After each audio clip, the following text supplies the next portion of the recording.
paano natin sir yung mga sizes at ano ba yung ano natin para makatipid tayo ng budget. So ito guys. So ayun, si sir, ay balikan na sir. Siyempre, kaya kahati yung pangalan namin.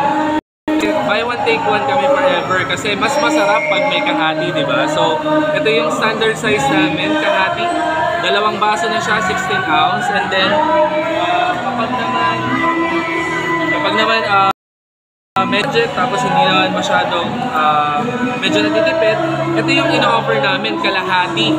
Kasi ang gusto namin, lagi kapag meron kang jowa or meron kang kahati sa buhay mo, magkahati ka. And syempre, hindi lang mga may jowa yung masaya kapag nagkahati. Kasi syempre, meron din kaming walang kahati. So yung walang kahati namin, kahit wala kang jowa, mas special to kasi mas malaki. Dalawa yung sinkers. Mas marami kang maiinom dito. So mas masaya rin kapag wala kang kahati.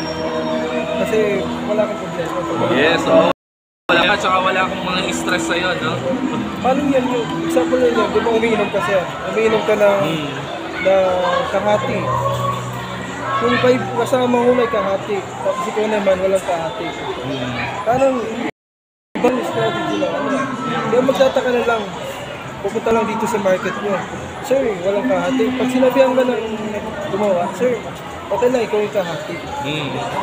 Ano yung ano sa kanila sir?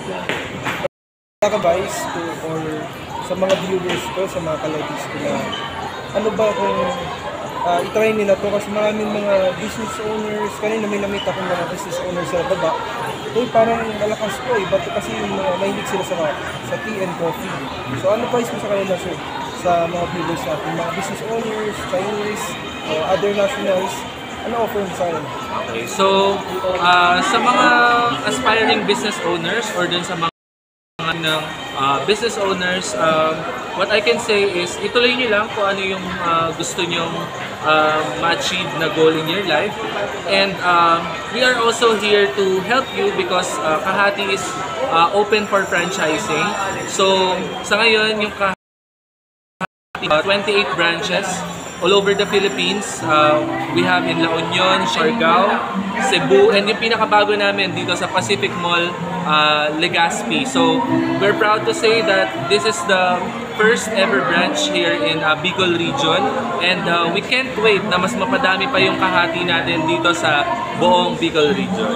So alam niyo na guys, pupunta kayo dito, dapat may kahati. Kung walang kahati, yun na yun, sasabihin ko na yan.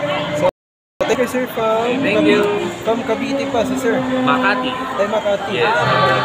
Yeah, may kahati talaga sir. Iba na to. Dapat apektado ng kahati, walang kahati. Kaya try na kayo dito. Tingnan na. So